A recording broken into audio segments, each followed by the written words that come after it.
The greedy pastors displayed shock, dread and horror as if the money went to demonic baby eaters. If you like true revenge stories, you found the best place for your vengeful needs. Grandparents, the ones who bring nurture and nature to the family, are accompanied by loving family members until the end. Sometimes, this end offers a unique opportunity to get back at the ones who did wrong. The first story told is about a grandfather getting back at a sinful family member in such fashion. Followed by a story from the ER. A grandma suffers at the hands of her drunk husband, resulting in hospital visitations. One night, a frying pan changed the course of their life, forever. Lastly, the most epic act of revenge for last. Greedy pastors suffer a holy factory reset, after a grandma was left alone by them, in a time of need. Before we start, feel personally victimized by the audacity of the like button, because it should automatically say liked, on videos of this channel. Let's dive in. Naturally, viewer discretion is advised. These revenge acts might be disturbing to snowflakes. This is more my grandfather's nuclear story.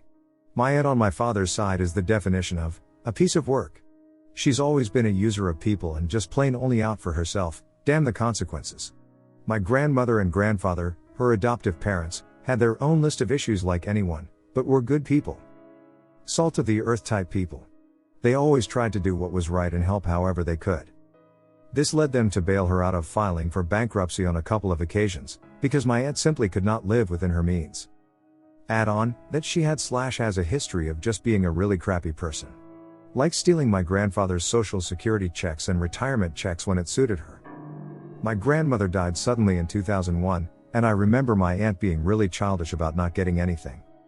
As my grandmother's will stated that everything goes to my grandfather unless he passed first. Like, basically every other married couple would do. Shortly after, my grandfather sold the house and land, and moved about 3 hours drive north in the state. I was 15 at the time, and the toxicity of her threw this really dark shadow over my whole family. In my youth, I didn't realize at the time that he did that to get away from his daughter. I dropped contact with my grandfather, thinking that he abandoned me too. I regret that to this day. Refusing to interact with my aunt also meant that I fell out of contact with my cousin. Anyhow, a few years later, my grandfather reached out to myself and my cousin, asking us to come visit. We did, and it was a great time. Just reconnecting. Aunt never knew about this. Putting water under the bridge, so to speak. The years go by and I still couldn't get over myself and once again fell out of contact a few times. About 6 years ago, my cousin calls me, saying that my grandfather is living with him now and that he has dementia. That he probably doesn't have long. I was out of state at the time, so I booked the very next flight I could and raced to see him. My grandfather was able to recognize me, and called me by the nickname he always used for me. That was the last time I ever saw him alive. He died early in the morning a couple days later. And my cousin and I had to go to the funeral home to set up the burial. Turns out, that grandfather had set everything up already and had it paid in full several years prior. All we had to do was sign some papers. Because we weren't his most immediate family, they needed my aunt to sign off as well. So, as much as I hated the idea, we set up a family meeting at the funeral home. We warned the director that she would try to change things, but to not let that happen. Not that she could pay the difference anyhow. True to form, during the meeting, she changed everything. From the type of casket, to the service, to even wanting members of the military there for a 21-gun salute. Grandfather was a Navy man from 45 to 65, and never saw active combat. Grandfather was a simple guy, and had chosen the cheapest of everything. The director took it all in stride, and said that the difference was something like $16,000. And looked directly at her and said, "We take cashier's checks." The look on her face was priceless to me. So any of her changes wouldn't be made in the end. About a week later after the service, my cousin found my grandfather's will. So we had another family meeting. This time with grandfather's longtime lawyer friend. Grandfather left his house and land to be sold and proceeds to be donated to charities after any debts owed from the estate are paid off. A little over $55,000 got donated across several charities in his name. He also left nearly all of his other belongings to my cousin to split with me as we saw fit. And left her $10 to be paid on the event of his death. Later, it was explained that he left her $10, so that she wouldn't have recourse to challenge the will. If you don't name a living immediate family member, They can challenge the will through some legal process. We found out as well that he had also sold the graveyard plot that was reserved for her next to my dad and my grandparents. I saw her about a month ago, looking like she may be homeless and obviously on drugs of some sort. I felt nothing but contempt and also a little schadenfreude.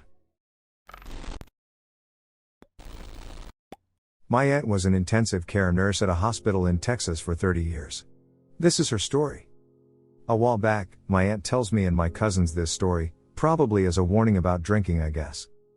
For years, Mrs. Smith would come into my aunt's ER battered and bruised. Apparently sometimes quite severely.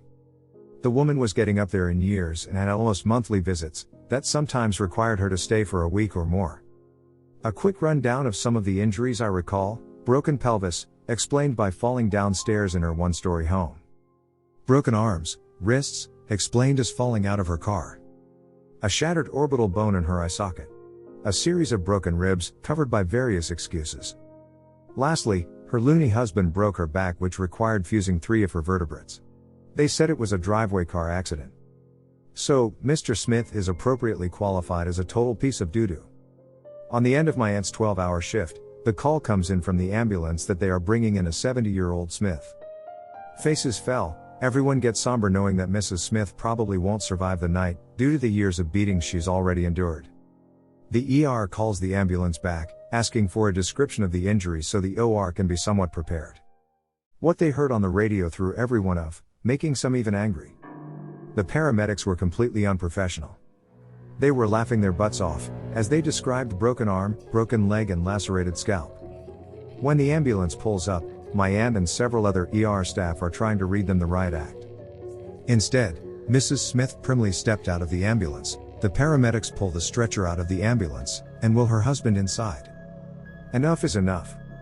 Apparently, that's all she said. The paramedics had to fill in the rest of the story. So here it is. Mr. Smith came home drunk one last time.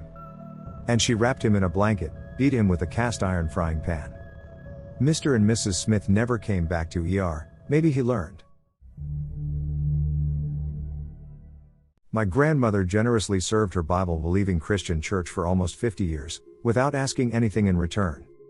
But when she became elderly, disabled and homebound, her church acted like she did not exist anymore. Until she was in hospice care and literally on her deathbed, when that church showed a sudden interest in telling Grandma to remember your church in your will.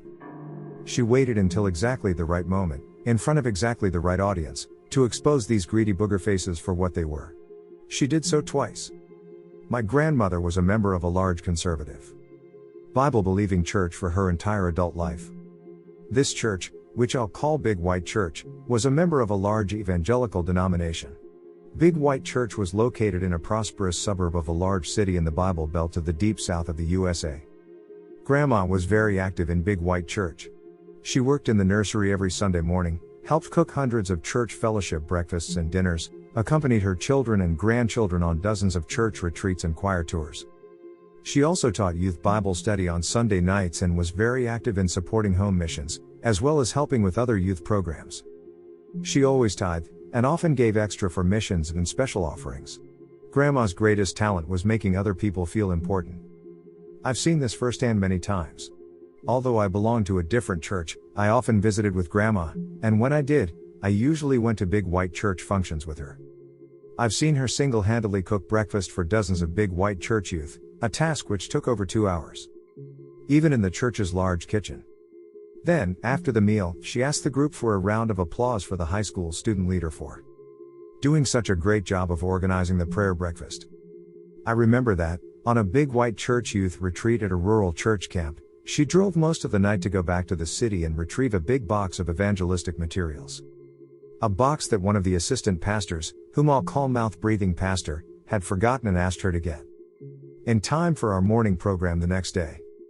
His boss, the senior pastor, I'll call him Bossy Pastor, never found out that Mouth-Breathing Pastor had screwed up or that Grandma had fixed it for him. Mouth-Breathing Pastor never even thanked Grandma. Even though I was a child, this bothered me so much that I asked her about it. She said that she didn't mind at all. She told me her reward would be that those materials would help children find Jesus. Grandma's service to her church ended abruptly at the age of 73, when she broke her back in a car accident.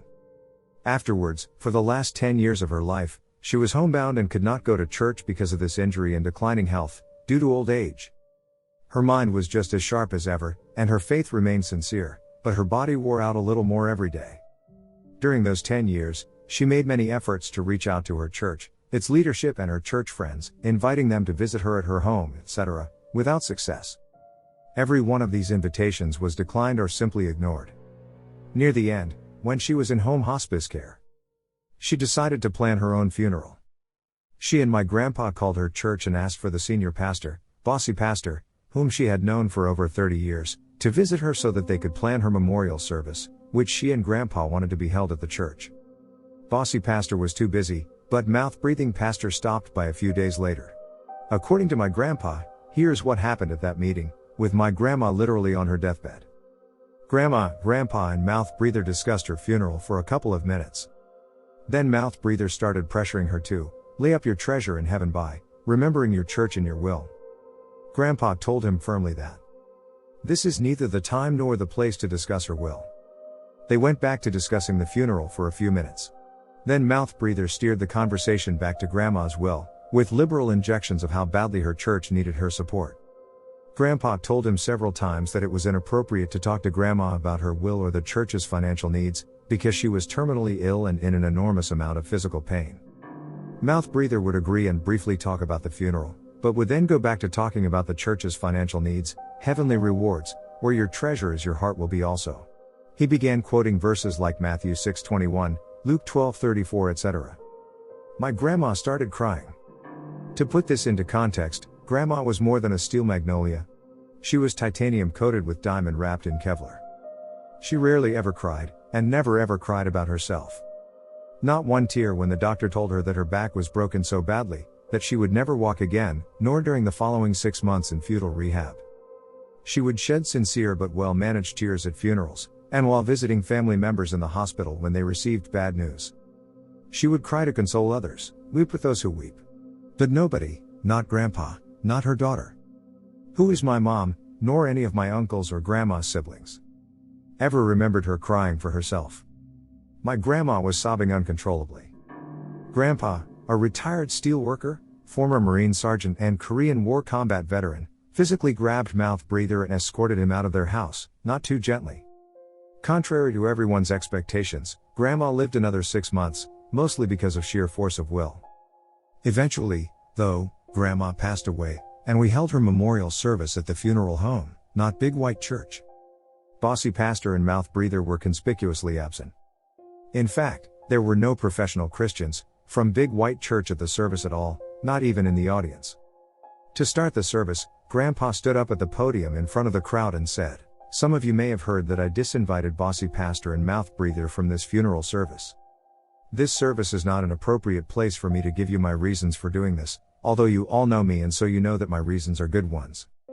Also, my wife asked me to exclude them. This funeral service may be different from other funerals that you have attended.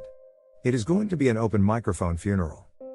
Everyone who wants to say something is invited to come up here and describe your friendship with my wife, tell a story about her that is worth remembering, or anything else that you want to say that will honor her memory and bring comfort to everyone here today." I have asked several family members to prepare statements, but you don't have to have anything prepared. Please, if you want to say something, come up here and do so. There were about 100 people at the funeral service. At least a third of them eventually stepped up to the microphone. The service, which we had planned to last about 30 minutes, lasted for over 2 hours and, as best I can tell, not one person left early. There was laughing, crying and hugging. 3 of her grandchildren played some of her favorite songs on the piano and guitar. We all joined hands and sang her favorite hymns. Afterwards, dozens of people told my grandpa that it was one of the most comforting and uplifting funerals they had ever attended. More than a few remarked that, funerals are better without preachers anyway, or something similar. A couple of weeks later, it was time to start distributing the bequests in grandma's will. Although grandma and grandpa dearly loved each other, they had separate wills because, she told my mom, that makes it easier for us to respect each other's turf, and because their lawyer had recommended it. Nobody thought that my grandparents were wealthy. They had lived in the same small but charming house in a prosperous, well-maintained suburban neighborhood for the past 50-plus years, and had worked hard and lived modestly. but it was rumored that they had a very nice nest egg. Of course, there is no legal requirement for anyone to attend the reading of the will, or to even have a reading. Modern telecommunications and near-universal literacy have made this quaint custom practically extinct. But the reading of the will was a tradition in our family, because it was one of those events that gave our close-knit, extended family an excuse to get together. We never had family reunions. They were too difficult to schedule for our large family. But we got together at birthdays, holidays, funerals, baptisms, etc. So that if you attended several of these, you would see just about every one of your cousins, aunts, uncles, and even great aunts and uncles who were grandma's and grandpa's siblings and in-laws. With this family tradition in mind, many of our family members' wills often contained very personal bequests of items that had little cash value, but were the departed family members' way of telling their loved ones that they wanted to share a cherished memory with them one last time. As an added incentive to attend, the family rumor mill had been buzzing with speculation, encouraged by Grandpa. That grandma's will contained some surprises. The reading was held in a conference room at a lawyer's office. Unsurprisingly, the attendees included my mom, as well as aunts, uncles, great-aunts, great-uncles and many of the grandchildren. We were all surprised, however, to see bossy pastor and mouth breather from Big White Church. They informed us that Grandma's lawyer had told them that Grandma's will had bequests not only for Big White Church, but also for them personally. Maybe it was just our imagination, but my siblings, cousins and I couldn't help noticing that these preachers appeared to be actively salivating over their good fortune at Grandma's generosity. Grandma had a large family, so a sizable number of beneficiaries were named in her will. The lawyer's conference room was a bit smaller than an average middle-class living room. Extra chairs had been brought in, every seat was filled and people were standing in every remaining space. There was barely space for all of us. Grandma's lawyer suggested that bossy pastor and mouth breather sit in chairs which were in the front of the room, next to himself. Since there was a large table in the room, this meant that the lawyer and these two preachers were the only ones who were directly facing everyone else. Although the preachers were gratified to be physically next to the center of attention, they did not notice, as all of the rest of us quickly noticed, that these seats made it easy for everyone else in the room to watch them closely. And practically impossible for them to leave the packed to more than overflowing room, before the entire meeting was over. Because they were farthest from the room's single door. And there were almost 24 people standing or sitting between them and their only path to escape. The bequests were quite generous, but pretty much what we had expected. Grandpa kept their house, its contents, their retirement accounts and everything that remained after all of the bequests had been satisfied. Children, grandchildren and several local charities received nice, but not extravagant, amounts of money. Several sentimental items were named and given to various friends and relatives. Grandpa was first beneficiary listed in the will. But, after him, all of the other bequests were arranged in order of increasing worth. They started with sentimental items, which had very small cash value. Then each grandchild received several $1,000s, then each son, daughter, brother, sister, niece and nephew received a little more. Then several local non-profits received very nice amounts, and so on. Bequests to Big White Church, bossy pastor and mouth breather were, almost, the last ones listed in the will. They listened politely to the other bequests, but with steadily growing anticipation, as they noticed the exponential upward trend in Grandma's largesse. When Grandma's lawyer got to the Big White Church and preacher's part of the will, he said, "This is a bit unusual, but before I announce these bequests to Big White Church, bossy pastor and mouth breather, Miss Grandma requested that I read the following statement to everyone present." He opened a letter that was written in Grandma's own handwriting. "For the past 10 years, not one person from Big White Church has ever called me, come to visit me or sent me a note to tell me that they cared about me. Not one minister, not one deacon, not one of the church women, not one of the church members who I worked with for all of those years, loved dearly and thought were my friends. I worked very hard for you when you needed me, for many, many years. But when I needed you and your church, you all pretended that I didn't exist. I only got one visit. When I was dying and I invited bossy pastor to come to my house and help me plan my funeral. This was my last attempt, after many attempts that I had made over the past 10 years, to reach out to my church and pastor, whom I still loved dearly, even though they had made it clear that they did not love me. If only I could have my funeral at my church, maybe some of my church friends, whom I had not seen in a decade, would come to the service to see me one last time. and I know they love to hear bossy pastor preach, so if he preached at my funeral, maybe they would come to my funeral to hear him, even if they would not have come to see me. But bossy pastor couldn't find the time to visit me, or even call me, to tell me whether or not he was willing to preach at my funeral. Mouth breather came by my house, but he didn't want to talk about my funeral. He just wanted me to remember his church in my will. That's all, just remember his church in my will. It was then that I realized that I had allowed my church to break my heart for one last time. But that was the last time. The very last time. Mouth breather did not know it when he visited me. But Grandpa and I had already prepared my will, long before his visit, which did include 20% of my entire estate, for what was now my former church, Big White Church. This amount was named an enormous crapload of money, generating muffled wows from many of her heirs, including me. But I got to feeling badly that we had not personally remembered such nice people as Bossy Pastor and Mouth Breather. So, I changed my will to include them by name.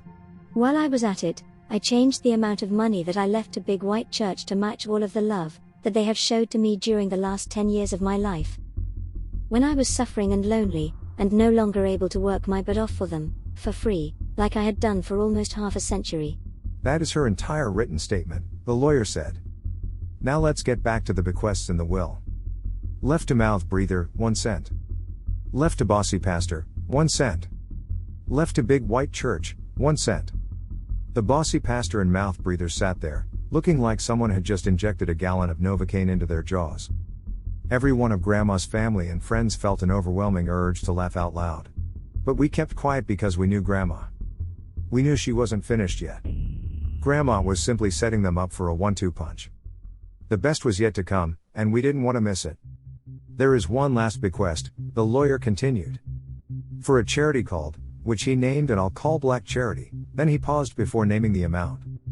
Most of us had no idea what Black Charity was. But, by the looks on their faces, we could tell that Bossy Pastor and Mouth Breather knew Black Charity very well. Their faces displayed the same expressions of shock, dread and horror that they would have if the lawyer had said, "This bequest goes to the demonic baby eaters to buy extra large rotisserie barbecue grills and tons of charcoal." Every eye in the room was now fixated on Bossy Pastor and Mouth Breather. The lawyer, who happened to be my uncle, one of Grandma's and Grandpa's sons, let the silence continue a few seconds more. If we had been able to read Bossy Pastor's and Mouth Breather's minds, we would have known the history behind the looks on their faces. Black Charity was sponsored by a large black church just a few miles from Big White Church. They ran a free food and clothing bank, assistance programs for foster children, home delivery of pre-cooked meals for homebound seniors, legal aid, and other social services. A long time ago, Big White Church, which was, and still is 100% Caucasian, had provided a few years of financial and other support to Black Charity. Then there was a very bitter, acrimonious breakup, allegedly because Black Charity was practicing the social gospel, while Big White Church was preaching the true gospel. Big White Church even sued to try to get some of their money back, although the suit was eventually settled and very little money actually changed hands. But, this being the Deep South, everyone knew the real reason why Big White Church, or any white church, would stop supporting a black charity. Due to racist motives. Grandma and Grandpa had seriously considered leaving Big White Church at that time. But they had reasoned that it was better to stay there, and teach tolerance by their words and example. They knew they would never persuade everyone, but maybe they could reach some of the youth at their white church and break the generational cycle of racism. Grandma used to tell us, "My church is my mission field." We did not learn the true depth of her statement until after she died. Since then, Grandma and Grandpa had secretly sent a portion to Black Charity every month. Most of Grandma's family, including me, didn't find out about any of this until after the meeting had ended. But Bossy Pastor and Mouth Breather obviously understood what Grandma, by her actions which are more powerful than words, was saying to them. If you had grown up as a white person in the Deep South, as Grandma, Grandpa, Bossy Pastor and Mouth Breather had, you would understand. To many white Southerners, this was one of the most personally insulting things you could do to them. It simultaneously labeled them as racists, condemned their bigotry and crushed their delusions of white superiority by saying, "These other human beings, whom you hate, disrespect, and have mistreated, are better people than you are. So they deserve my money more than you do." Having allowed time for everyone to observe Bossy Pastor and Mouth Breather, while they thought about how their white church had treated this black charity, and how they and their church had treated our grandma. The lawyer proceeded to name the exact same amount that grandma had named in her handwritten letter. The huge amount of money that would have gone to Big White Church, if she had not changed her will. Thank you for enjoying this episode, which was made with artificial love. Subscribe or give Royal AI some sugar by avenging the like button. Could you imagine doing one of these acts yourself? Share your experience below. I'll join the conversation.